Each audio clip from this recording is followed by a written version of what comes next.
سرورہ شاہا کریمہ دستگیرہ اشرفہ حرمت روح پیمبر یک نظر کن سوء ماں لی خمسۃ نطفی بہا حر الوباء الحاتمہ المصطفیٰ والمرتضی وابناہما والفاطمہ بحق لا الہ الا اللہ محمد رسول اللہ صلی اللہ علیہ وسلم۔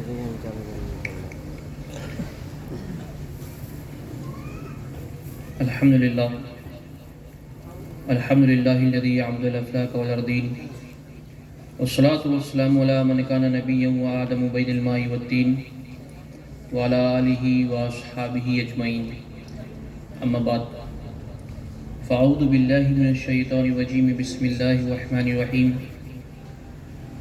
قل انما انا بشر مثلکم یوحی الی انما الہکم الہ واحد، صدق اللہ العظیم وصدق رسوله النبی الامین المتین الکریم، ونحن على ذلك لمن الشاہدین والشاکرین والحمد للہ رب العالمین۔ اسٹیج پر جلوہ افروز برادران صغیر حضرت علامہ مولانا قاری سید پیر زاہد اشرف شفیع الجیلانی صاحب اور ہم سب کے چہیتے مولانا شاہجہان اشرفی صاحب، دیگر علماء کرام، مفتیان اعظام، شورا اسلام، نقیب جلسہ، دور و نزدیک سے تشریف فرمانے والی پیاری پیاری عوام اور پردہ نشین خواتین، السلام علیکم ورحمۃ اللہ تعالی وبرکاتہ۔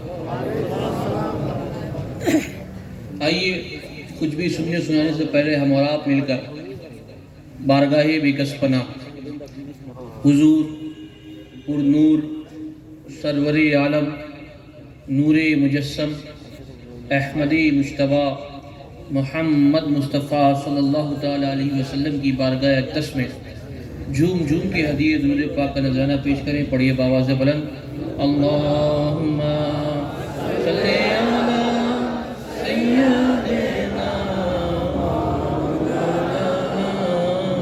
محمد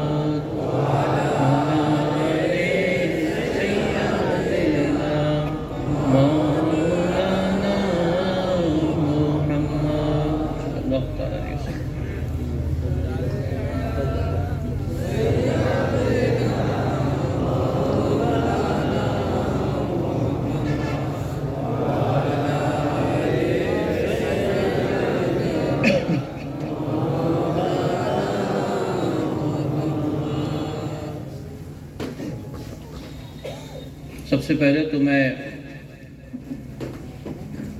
اس مجلس کے تمام کارکنانوں کو مبارکبادی پیش کرنا چاہتا ہوں جنہوں نے اس مجلس کی انعقاد کیا، اور دعا ہے کہ اللہ تبارک و تعالیٰ ان کی اس کاوشوں کو، ان کی اس محنتوں کو قبول فرمائے، اور اس کا اجر اللہ انہیں اس دنیا میں بھی عطا فرمائے اور آخرت میں بھی عطا فرمائے۔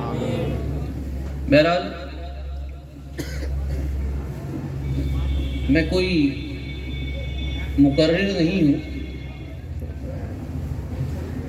لیکن ایک طالب علم کی حیثیت سے آپ کے سامنے حاضر ہوا ہوں، اور ایک کڑی کو دوسرے کڑی سے ملانے کے لیے یہاں پہ موجود ہے نا۔ یہ جو بیچ کا وقفہ ہے، اسی کو پورا کرنے کے لیے میں یہاں پہ حاضر ہوں۔ جیسے ہی کوئی دوسری گھڑی آئے گی میں اپنے وقت کو مکمل کر لوں گا، ہے نا۔ آپ لوگ کچھ سننا چاہیں گے؟ ویسے الحمدللہ آپ لوگ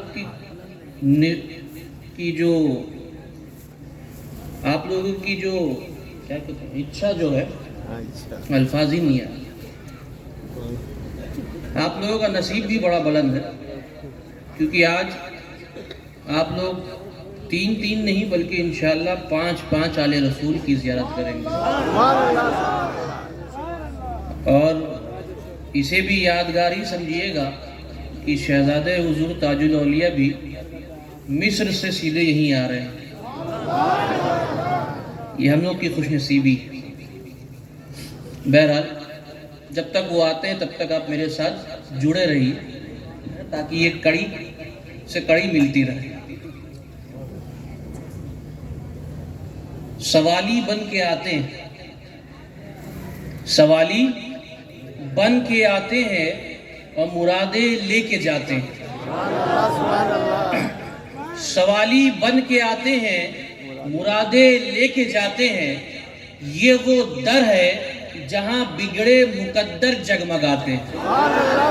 یہ وہ در ہے جہاں بگڑے مقدر جگمگاتے ہیں. اور فدا ہوں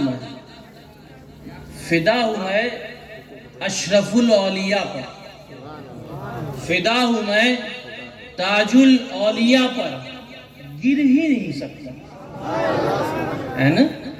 فدا ہوں میں تاج الاولیاء پر، گر ہی نہیں سکتا.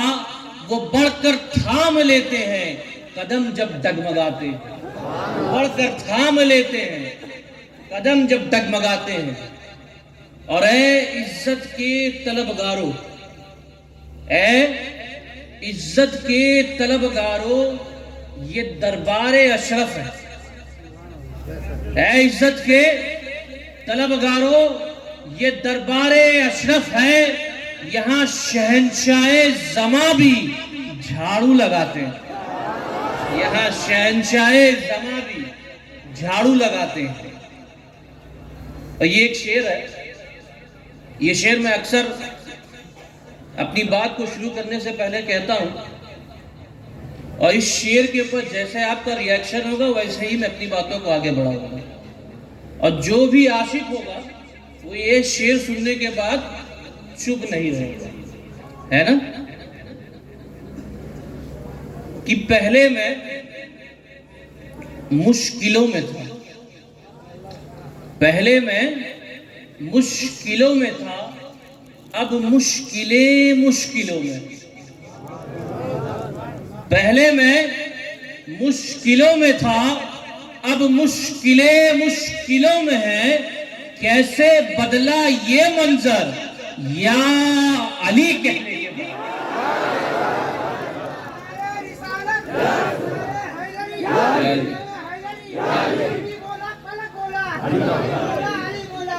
کیا بات.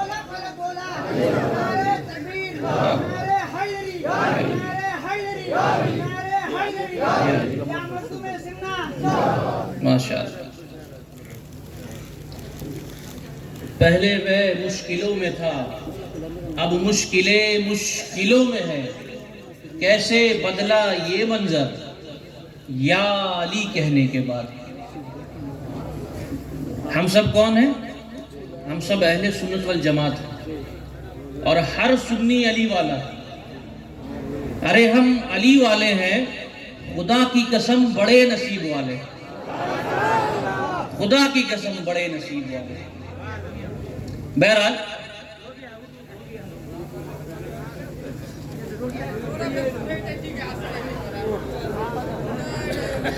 بدرود پڑھ لے. اللہم صلی علی سیدنا مولانا محمد بارک وسلم. صلاۃ و سلام علیک یا حبیبی یا رسول اللہ صلی اللہ تعالی علیہ وسلم. اس آیت کریمہ کو پڑھنے کا میں نے شرف حاصل کیا ہے. اللہ تبارک و تعالیٰ قرآن مقدس میں ارشاد فرماتا ہے، قل انما انا بشر مثلکم. کیا میرے محبوب تم ان سے کہہ دو کہ تم ان کے مثل. کیونکہ میں نے آپ کو یہ بتایا کہ ہم اہل سنت والجماعت والے ہیں، اور ایک طالب علم کی حیثیت سے آپ کے سامنے حاضر ہوا ہوں. تو آپ جان لیجئے کہ یہ اہل سنت والجماعت ہے کہ ہمارا عقیدہ ہے کہ ہم ڈنکے کی چوٹ پہ کہتے ہیں ہم سنی ہیں، ہے نا. اب آج کل تو بمبئی میں ایک نیا وہ بھی نکلا تھا، خوخار سنی کر کے. ایک پہلے تھا ٹناٹن سنی، اب آ گئے خوخار سنی. بہرحال یہ ہمارا عقیدہ کیا. ہم سے اگر کوئی ہمارا عقیدہ پوچھے تو ہم خاموش ہو جاتے ہیں. ہمیں پتہ نہیں کہ ہم اپنے عقیدے کے بارے میں بیان کیا کریں. ایک عقیدہ میں آپ کو سکھانا چاہتا ہوں. وہ کیا ہے کہ جیسے میرے سرکار ہیں ویسا کوئی نہیں ہے نا. جیسے میرے سرکار ہیں ویسا کوئی نہیں. ایک بار سب ہاتھ اٹھا کے پورا مجمع کہے کہ جیسے میرے سرکار ہیں ویسا کوئی نہیں. بے شک جب آپ یہ کہنا شروع کریں گے نا عوام میں کہ جیسے میرے سرکار ہیں ویسا کوئی نہیں ہے اس دنیا میں, اس پورے کائنات میں کوئی نہیں ہے, جیسے میرے سرکار ہیں ویسا کوئی نہیں, تو کچھ بدبخت ایسے نکلیں گے مکھیوں کی طرح بن بناتے ہوئے آئیں گے آپ کے پاس اور پوچھیں گے کہ یہ عقیدہ آپ نے کہاں سے لایا. تو الحمدللہ اہل سنت والجماعت کا ہر عقیدہ قرآن و حدیث سے ثابت ہے. الحمدللہ ہم کہیں گے کہ جیسے میرے سرکار ہیں ویسا کوئی نہیں. وہ کہیں گے کہ میاں یہ عقیدہ کہاں سے لائے؟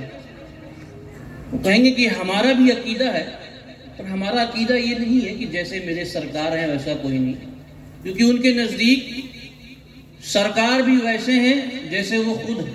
معاذ اللہ. وہ کہیں گے کہ ہماری بھی دو آنکھیں, حضور کی بھی دو آنکھیں, حضور بھی دیکھتے ہیں ہم بھی دیکھتے ہیں, حضور کے دو ہاتھ ہیں ہمارے بھی دو ہاتھ ہیں, حضور چلتے ہیں ہم چلتے ہیں, حضور کھاتے ہیں ہم کھاتے ہیں. ان سے پوچھو کہ تمہارا عقیدہ کہاں سے آیا؟ تو کہے کہ بھائی بڑے فخر سے کہیں گے کہ بھائی ہمارا عقیدہ تو قرآن سے ثابت ہے. اور کہیں گے ان سے پوچھیے کہ عقیدہ کہاں سے ہے تو قرآن کی آیت تلاوت کریں گے. وہ فرمائیں گے کہ اللہ تبارک و تعالیٰ نے قرآن مقدس میں ارشاد فرمایا قُلْ إِنَّمَا أَنَا بَشْرٌ مِثْلُكُمْ کہ اے میرے محبوب تم ان تمام لوگوں سے کہہ دو کہ تم ان کی طرح. اب جب یہ قرآن کی آیت کوئی پڑھے ایک عام انسان تو اس کے ذہن میں تو یہ خلیج پیدا ہوتی کہ ہاں بھائی اس سامنے والا جو شخص ہے وہ کہہ رہا ہے کہ حضور ہماری طرح ہے, قرآن کی آیت بھی پیش کر دیا کہ حضور ہماری طرح ہے. قُلْ إِنَّمَا أَنَا بَشْرٌ مِثْلُكُمْ کہ میرے محبوب تم ان سے کہہ دو کہ تم ان کی طرح. تو اہل سنت والجماعت کا عقیدہ کیسے ثابت ہو؟ ہم جو یہ ڈنکے کی چوٹ پہ کہہ رہے ہیں کہ جیسے میرے سرکار ویسا کوئی نہیں, تو یہ عقیدہ کیسے ثابت ہوگا؟ تو الحمدللہ جس آیت سے یہ اپنا عقیدے کی دلیل پیش کرتے ہیں اسی آیت سے ہم ان کی عقیدے کو رد بھی کرتے ہیں. مزہ تو تبھی ہے جو آیت وہ استعمال کریں اسی آیت سے ان کی بات کو کاٹ دیں, ہے نا. اب اس آیت کی تھوڑی تشریح میں آئی. حافظ ابن کثیر یہ ہمارے امام نہیں, یہ غیر مقلدوں کے امام ہیں. وہ اس آیت کی تشریح میں لکھتے ہیں قل یا ایھا الرسول, قل سے مراد اے میرے محبوب لہؤلاء المشرکین انما انا بشر مثلکم کہ اے میرے محبوب تم ان تمام مشرکینوں سے کہہ دو کہ تم ان کی طرح. اے میرے محبوب تم ان تمام مشرکینوں سے کہہ دو کہ تم ان کی طرح ہو. اب ذہن میں خیال آتا ہے کہ جب نبی پاک نے مشرکینوں کو دیکھا تو کہا کہ میں تمہاری طرح ہوں, لیکن جب صحابہ کرام کے چہرے کو دیکھتے ہیں تو بخاری شریف میں موجود ہے ایکم مثلی, کون ہے تم میں جو میری طرح ہے. مشرکینوں کو دیکھتے ہیں تو کہتے ہیں کہ میں تمہاری طرح ہوں. صحابہ کو دیکھتے ہیں تو مسلم شریف میں موجود ہے انی لست مثلکم کہ تم میری طرح نہیں ہو. مشرکینوں کو دیکھا تو کہا کہ میں تمہاری طرح ہوں. صحابہ کو دیکھتے ہیں تو کہتے ہیں کہ نہ تم میری طرح ہو نہ میں تمہاری طرح ہوں. وجہ کیا ہے کہ جب مشرکینوں کو دیکھتے ہیں تو کہتے ہیں کہ میں تمہاری طرح ہوں, صحابہ کو دیکھتے ہیں تو کہتے ہیں کہ نہ تم میری طرح ہو نہ میں تمہاری طرح ہوں. تحقیق کرو تو پتہ چلے گا کہ ایک زمانے میں ابو جہل نام کا بدبخت بھی تھا جو نبی کے چہرے انور کو دیکھ کے کہتا تھا کہ ارے تم تو میری طرح ہو, تم تو میری طرح ہو. سن لو, آج تک ابو جہل کی اولادیں یہ کہہ رہی ہے کہ حضور ہماری طرح ہے, اور ہم صحابہ کے ماننے والے کل سے لے کے آج تک اور آج سے لے کے قیامت تک یہی کہتے رہیں گے کہ جیسے میرے سرکار ویسا کوئی نہیں, جیسے میرے سرکار ویسا کوئی نہیں. ابو جہل نے بھی تو حضور کو دیکھ کے کہا تھا نا.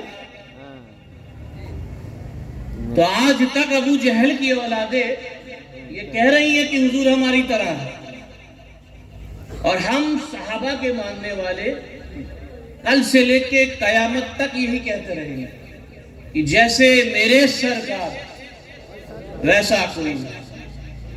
بات سمجھ میں آئی؟ اس کی تھوڑی اور تشریح کر دیتے ہیں. جب قرآن پاک، جب اللہ تبارک و تعالیٰ کا قرآن، اللہ تبارک و تعالیٰ کا کلام جب نازل ہوا، تو یہ جو مشرکین لوگ تھے انہوں نے انکار کیا. انہوں نے کہا کہ ہم نہیں مانتے کہ یہ کسی اللہ کا کلام ہے، یہ کسی عام انسان کا کلام ہے. انہوں نے انکار کیا کہ ہم نہیں مانتے کہ یہ خدا کا کلام ہے. تو کیا کیا گیا؟ سورہ کوثر کو کعبہ شریف کی دیوار پہ لکھ دیا گیا، اور ان مشرکینوں سے کہا گیا کہ اے مشرکینوں، اگر تم کہتے ہو یہ کسی عام انسان کا کلام ہے تو اس آیت کے مثل کوئی دوسری آیت لا کر دکھاؤ. چیلنج کر دیا گیا کہ اس آیت کے مثل کوئی دوسری آیت لا کر دکھاؤ. تمام ادیب، تمام اہل زبان، تمام شاعر رات و دن ایک کر دیا، لیکن اس آیت کے مقابل کوئی آیت لا نہ سکا. جب وہ تھک کے ہار گئے، تھک کے چور ہو گئے، تب آخر کار انہوں نے مان لیا کہ ہاں یہ اللہ کا کلام ہے. اسی طرح یہ بات میں بتا رہا ہوں تاکہ تمہید میں یہ بات بھی سمجھ میں آئے کہ جب نبی پاک صلی اللہ تعالی وسلم نے یہ اعلان کیا نا کہ میں اللہ کا نبی ہوں، میں اللہ کا نبی ہوں، میں اللہ کا نبی ہوں، تو یہ مشرکینوں نے اس وقت بھی انکار کیا تھا کہ نہیں ہم نہیں مانتے کہ تم اللہ کے نبی ہو، تم تو ہماری طرح ہو، تم چلتے ہو ہم چلتے ہیں، تم کھاتے ہو تم پیتے ہو ہم بھی پیتے ہیں، تم سوتے ہو ہم سوتے ہیں، تمہارے دو ہاتھ ہمارے دو ہاتھ، تمہاری دو آنکھیں ہماری دو آنکھیں، تمہارے دو پیر ہمارے دو پیر، تمہارے کان ہمارے کان، ہم نہیں مانتے کہ تم اللہ کے نبی ہو. تب اللہ نے ارشاد فرمایا قل یا ایھا النبی لہؤلاء المشرکین انما انا بشر مثلکم، کہ میرے محبوب تم ان تمام مشرکینوں سے کہہ دو کہ تم ان کی طرح ہو، لیکن یوحا الیہ تم پر لیکن اللہ کی وحی نازل ہوتی ہے، تم پر اللہ کی آیتیں نازل ہوتی ہے. کیا ان پر اللہ کی آیتیں نازل ہوتی ہے کیا؟ ان کے اوپر اللہ کی آیتیں نازل ہوتی ہے کیا؟ ارے میرے حضور اشارہ کریں تو چاند کے دو ٹکڑے ہو جاتے ہیں. تم کہتے ہو حضور تمہاری طرح ہے تو چاند کے دو ٹکڑے کر کے دکھا دو. میرے حضور اشارہ کریں تو ڈوبا ہوا سورج نکل آتا ہے، اشارہ کر کے ڈوبا ہوا سورج کو پھر سے نکال کے دکھا دو. میرے حضور انگلیوں کا اشارہ کریں تو ہاتھوں میں سے پانی کے پھوارے نکل جاتے ہیں، ہاتھ کی انگلیاں ہلا کے پانی کے پھوارے نکال کے دکھا دو. میرے حضور اپنا لعاب دہن کسی اندھے کی آنکھ میں ڈالے تو اندھا دیکھنے لگ جاتا ہے، کسی اندھے کو دیکھنے کی قوت عطا کر کے دکھا دو. میرے حضور اگر اپنا لعاب دہن کسی گونگے کی زبان پہ رکھ دیں تو گونگا بولنا شروع کر دیتا ہے، گونگے کو بولنے کی طاقت عطا کر کے دکھا دو. میرے حضور اگر اپنا لعاب دہن 4 لوگ کی ہانڈی میں ڈالیں تو اس سے 1000 لوگ کھانا کھاتے ہیں، 4 کا کھانا 1000 کو کھلا کے دکھا دو. میرے حضور اگر کسی پیڑ کو اپنی طرف اشارہ کریں تو وہ پیڑ دوڑا دوڑا حضور کے پاس آ جاتا ہے. کسی پیڑ کو اپنے جانب بلا کے دکھا دو. میرے حضور اگر اپنے ہاتھ کو کسی سوکھی ٹہنی پہ پھیر دے تو وہ پیڑ چراغ بن جاتا ہے، اس سوکھے پیڑ کو چراغ بنا کے دکھا دو. ارے میرے حضور مردے کو کہیں اٹھ تو مردہ زندہ ہو جاتا ہے، کسی مردے کو زندہ کر کے دکھا دو. ارے اگر میرے حضور اپنی ایڑیاں پٹکے تو وہاں سے خزانے جاری ہو جاتے ہیں، اپنی ایڑیاں پٹک کے خزانے جاری کر کے دکھا دو.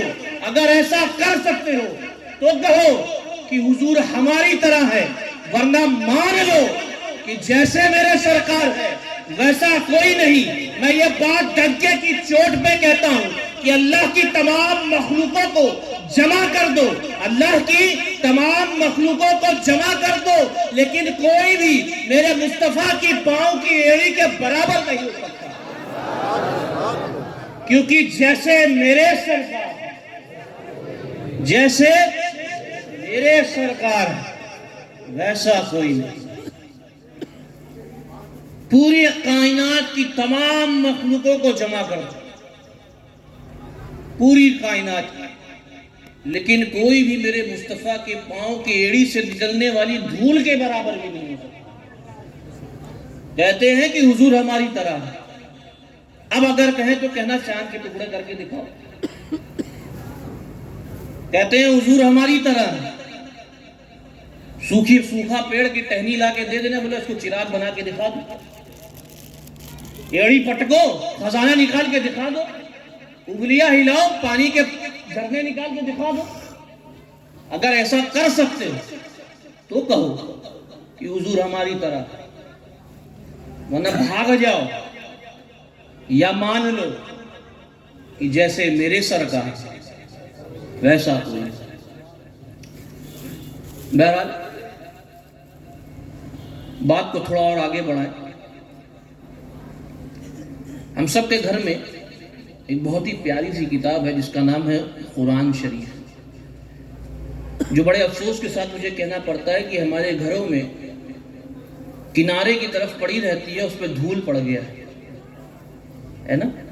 اس قرآن شریف کو جب آپ کھولیں گے اور سورہ انبیاء کی 3 آیت کو جب آپ پڑھیں گے، پڑھیے گا گھر جا کے، اس کا ترجمہ پڑھیے گا، تو جب آپ سورہ انبیاء کی آیت نمبر 3 کو پڑھیں گے تو اس میں آپ کو پتا چلے گا کہ اللہ تبارک و تعالیٰ نے ان مشرکینوں کا عقیدہ بیان کیا ہے.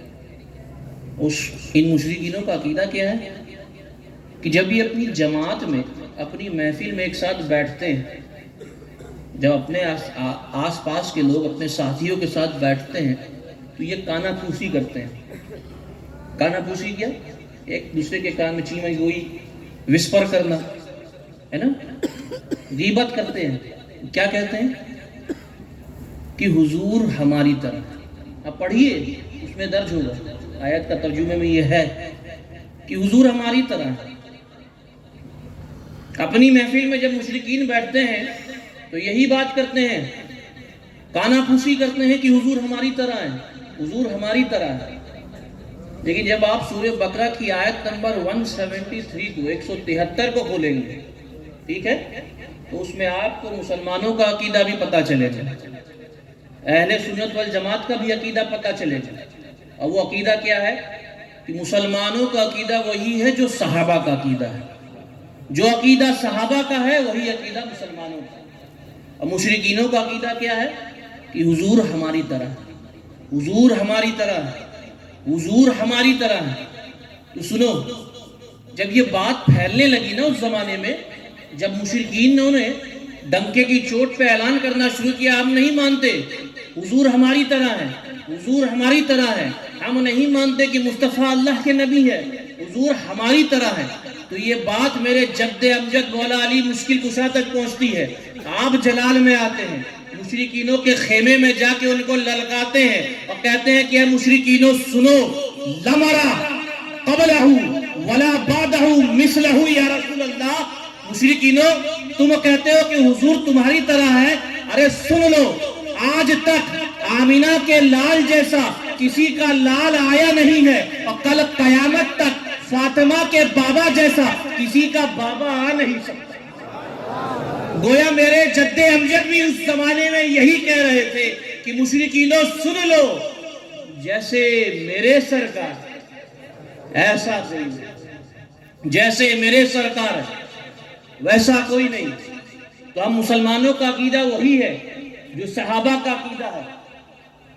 جب یہ بات پھیلنے لگی کہ حضور ہماری طرح ہے، حضور ہماری طرح ہے، حضور ہماری طرح ہے، تو نبی پاک صلی اللہ علیہ وسلم نے حضرت حسان بن ثابت سے کہا کہ حسان جاؤ جاؤ ان مشرکینوں کا جا کے جواب دو، وہ مشرکین جو کہہ رہے ہیں کہ حضور ہماری طرح ہے. اب لوگ جو ہیں وہ اس حدیث پاک کو نعت کی طرح پڑھتے ہیں، اور بالکل پڑھنا بھی چاہیے، میں اس سے انکار نہیں کرتا ہوں. لیکن یہ میرا تخیل ہے کہ جب حضور پاک صلی اللہ علیہ وسلم نے حضرت حسان بن ثابت سے کہا ہوگا کہ حسان جاؤ جاؤ جا کے ان مشرکینوں کو جواب دو تو حضرت حسان بن ثابت نے مسکرا کر نعت پاک نہیں پڑھا ہوگا. حضرت حسان بن ثابت جب مشرکینوں کے درمیان گئے ہوں گے تو آپ نے مسکرا کر مشرکینوں کو جواب نہیں دیا ہوگا، بلکہ اپنی آستین غصے میں اوپر چڑھائی ہوگی، مشرکینوں کو للکارا ہوگا اور کہا ہوگا اے مشرکینوں سنو، وَأَحْسَنُ مِنْكَ لَمْ تَرَ قَطُّ عَيْنٍ، کہ آج تک مصطفیٰ جیسا حسین و جمیل کسی آنکھوں نے آج تک دیکھا ہی نہیں ہے. وَأَجْمَلُ مِنْكَ لَمْ تَلِدِ النِّسَاء، آج تک مصطفیٰ جیسا حسین و جمیل کسی ماں نے جنا ہی نہیں ہے. خُلِقْتَ مُبَرَّأً مِنْ كُلِّ عَيْبٍ، اللہ نے مصطفیٰ کو ہر عیب سے پاک کیا ہے. کَأَنَّا قَدْ خُلِقْتَ كَمَا تَشَاءُ، اللہ نے تمام انسانوں کو، اللہ نے تمام مخلوقوں کو اپنی اچھا کی طرح بنایا ہے. لیکن جب اللہ نے مصطفیٰ کو بنایا تو مصطفیٰ کو مصطفیٰ کی مرضی سے بنایا. مصطفیٰ کو مصطفیٰ کی مرضی سے بنایا ہے. تو اس دنیا میں کل سے لے کے آج تک اور آج سے لے کے تا قیامت تک کوئی بھی میرے مصطفیٰ جیسا نہیں ہو سکتا، کیونکہ جیسے میرے سرکار ہے ویسا کوئی نہیں. بہرحال یہ مختصر سی بات تھی جو میں نے آپ کے سامنے رکھی. اس عقیدے کو اپنے دل میں بسا لیں، انشاءاللہ پھر کبھی موقع ملے گا تو آگے کی باتیں بھی عرض کی جائے گی. لیکن میری گزارش ہے آپ سے جانے سے پہلے کسی دنیا کی طرف رغبت حاصل مت کریں، اپنے دین کی طرف بھی تھوڑا سا لوٹیں، ہے نا. اپنے عقیدے کو جانیں، اور بہت ضروری ہے کہ اپنے عقیدہ اس امام سے سیکھیں جو آپ کے عقیدے کا. یہ نہیں کہ کوئی بھی آ جائے آپ کے علاقے میں دھاڑی ٹوپی والا تھوڑی بہت انگریزی بول لے تو سمجھ لیں کہ بہت بڑا عالم ہے، اسی سے اپنا عقیدہ پوچھ لیتے ہیں. نہیں، کیونکہ جو عقیدہ غوث اعظم کا تھا وہی عقیدہ خواجہ غریب نواز کا تھا، اور جو عقیدہ خواجہ غریب نواز کا تھا وہی عقی پاک کا تھا، انہی کا علاؤلق پنڈوی کا تھا، مخدوم اشرف جہانگیر سمنانی کا تھا. اور اسی طرح حضور اشرف الاولیاء کا بھی وہی عقیدہ تھا، اسی طرح حضور تاج الاولیاء کا بھی وہی عقیدہ ہے نا. اور کسی بھی اولیاء اللہ کے عقیدے میں کوئی اعتراض ہی نہیں. کوئی اولیاء اللہ کسی دوسرے اولیاء اللہ کے اوپر کوئی اعتراض نہیں کیا ہے. کبھی بھی کسی اولیاء اللہ نے، کسی بھی اللہ کے ولی نے کسی دوسرے اللہ کے ولی کے عقیدے پر کوئی اعتراض نہیں کیا. تو اس سے بھی یہ بات ثابت ہوتی ہے کہ اللہ کے ولی جو ہے ان کا جو عقیدہ ہے وہی ہمارا بھی عقیدہ ہونا چاہیے، ہے نا. کیونکہ اللہ تبارک و تعالیٰ قرآن مقدس میں ارشاد فرماتا ہے ذالک الکتاب لا ریب فیہ ھدی للمتقین. یہ وہ کتاب ہے، یعنی کہ اللہ کا کلام قرآن پاک یہ وہ کتاب ہے جس میں کوئی شک نہیں، اور اس کتاب سے ہدایت حاصل کرتے ہیں اللہ کے متقین لوگ. اور امام نصفی فرماتے ہیں کہ متقی سے مراد اولیاء اللہ. تو اولیاء اللہ قرآن پڑھ کے ہدایت حاصل کرتے ہیں، ہے نا. تو بہت ضروری ہے کہ ہم اپنے عقیدے کو درست کریں اور آنے والی نسلوں کو ہم بچا سکیں. اور جانے سے پہلے ایک بار ضرور آپ تمام لوگوں سے گزارش ہے کہ جب آپ کو موقع ملے تو ضرور اپنی دعاؤں میں ترکی اور سیریا کے لوگوں کے لیے دعا کریں تاکہ اللہ تبارک و تعالیٰ ان کے اوپر آئی ہوئی اس پریشانیوں کو دور فرمائے اور ان تمام لوگوں کو صبر جمیل عطا فرمائے. میں اپنی باتوں کو انہی کچھ کلمات کے ساتھ مکمل کرتا ہوں. اگر میرے کہنے میں کسی طریقے سے بھی کوئی لغزش ہوئی ہے تو میں اس سے توبہ کرتا ہوں. استغفر اللہ ربی من کل ذنب واتوب الیہ، وآخر دعوانا